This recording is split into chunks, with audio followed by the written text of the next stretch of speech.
नमस्ते, मैं डॉक्टर रोहानी नायक, fertility specialist. आपको हमारे चैनल में स्वागत। आज हम बात करेंगे बहुत ही इम्पोर्टेंट टॉपिक जो हम लोग को सारे लोग पूछते हैं कि आईवाई और आईवीएफ क्या होता है, किस चीज में आईवाई किया जाता है, किस चीज में आईवीएफ किया जाता है और आपके कैसे कंडीशंस में आईवाई चाहिए या आईवीएफ चाहिए। तो आईवाई होता है इंट्रा यूट्राइन इंसेमिनेशन। वो इसलिए रहता है कि जैसे उसमें हस्बैंड के शुक्राणु को लेके हम यूट्रस के अंदर डालते हैं। आईवाई और आईवीएफ के दोनों चीज में सबसे इम्पोर्टेंट पैरामीटर्स क्या होते हैं वो हम बात करेंगे। पहला होता है एज। अगर आपकी उम्र बहुत यंग एज है, लेस देन 35 ईयर्स है, फीमेल और मेल का भी, तो उसमें सक्सेस आईवाई के अच्छे रहते हैं। इवन आईवीएफ के भी अच्छे सक्सेस रहते हैं। तो एज बहुत इंपॉर्टेंट रहता है। आपका एज यंग है, अगर आपका शादी को बहुत साल नहीं हुए हैं, जैसे 2-3 साल, 2-3 इयर्स ऑफ मैरिज में आप आईवाई कोशिश कर सकते हैं। अगर आपके प्रीवियसली कभी प्रेगनेंसी रुका है, इधर एक कोई बेबी है या फिर कोई अबॉर्शन हुआ है या कभी भी आपका प्रेगनेंसी रुका है, तो उसमें आईवाई के थोड़े से सक्सेस बेटर रहते हैं। तीसरा है,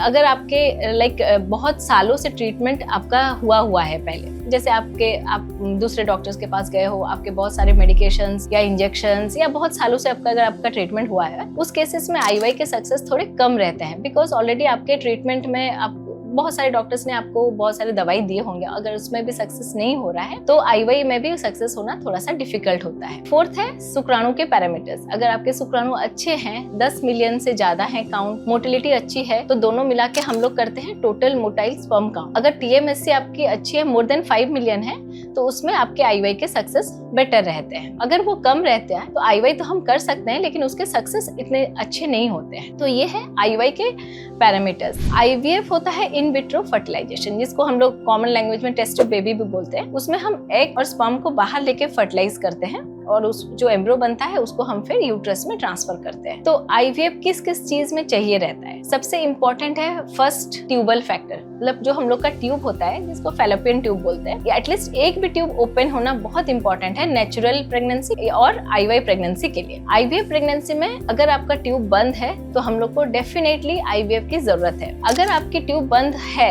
तो पहले हम लोग तो लेप्रोस्कोपी करके उसको ओपन करने की कोशिश करते हैं। अगर वो नहीं हो पा रहा है तो आपको डायरेक्टली आईवीएफ के लिए जाना ही पड़ेगा। दूसरा, अगर आपका महिला का नसबंदी ऑपरेशन अगर हो गया है, जैसे अगर 2 बच्चों के बाद हम लोग ट्यूब को बंद कर लेते हैं, बीटीएल ऑपरेशन जो बोलते हैं, अगर वो हो गया है तो उसको खोलना बहुत डिफिकल्ट रहता है और खोलने के बाद भी सक्सेस बहुत कम रहता है। तो अगर उसके बाद भी आपको प्रेगनेंसी की जरूरत होती है तो आपको आईवीएफ की ही जरूरत है। और एक चीज रहता है कि अगर जैसे एक्टोपिक प्रेगनेंसी होता है, उसमें आपका ट्यूब काटे हुए रहते हैं, बहुत सारे टाइम में दोनों तरफ की भी एक्टोपिक होके भी ट्यूब मतलब काट दिए जाते हैं, तो उस केसेस में हम लोग को आईवीएफ डायरेक्टली जाना पड़ता है। तो ट्यूबल फैक्टर एक बहुत इंपॉर्टेंट सी चीज है। सेकंड है एंडोमेट्रोसिस।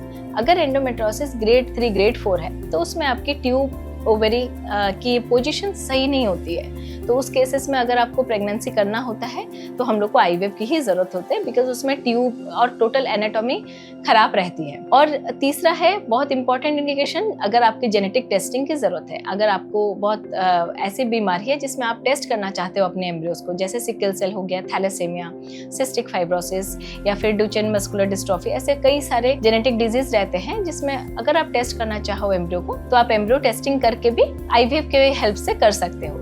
चौथा, अगर आपको डोनर एग्स की जरूरत है, आपकी एग कम हो गई है या खत्म हो गई है और आप चाहते हो कि दूसरे के एग्स लेके प्रेगनेंसी करने के लिए, तो उस केसेस में हम आईवीएफ के हेल्प से ही कर सकते हैं, दूसरा ऑप्शंस नहीं होता है। और एक चीज रहता है कि अगर जैसे शुक्राणु बहुत सीवियर मेल फैक्टर के लिए अगर शुक्राणु आपका नहीं है या फिर अगर आपका ऑब्स्ट्रक्टिव एंजियोस्पर्मिया बोलते हैं वो है, तो उसमें हम आपके टेस्टिस से शुक्राणु निकाल के आईवीएफ करते हैं, जिसको टेस्टिकुलर स्पर्म एस्पिरेशन बोलते हैं। और अगर टेसा हो रहा है या टेस्टिकुलर स्पर्म एस्पिरेशन से शुक्राणु निकाल रहे हैं तो वो खाली आईवीएफ से ही प्रेगनेंसी हो सकती है। तो ये कुछ इंडिकेशंस में हम लोग को डेफिनेटली आईवीएफ की जरूरत है, लेकिन बाकी सारे चीज में हम बाकी में बताइए कि एज, ड्यूरेशन, प्रीवियस ट्रीटमेंट, ये सब चीज को देख के हम प्लान कर सकते हैं कि आपको आईवाई या आईवीएफ करने की जरूरत है या नहीं।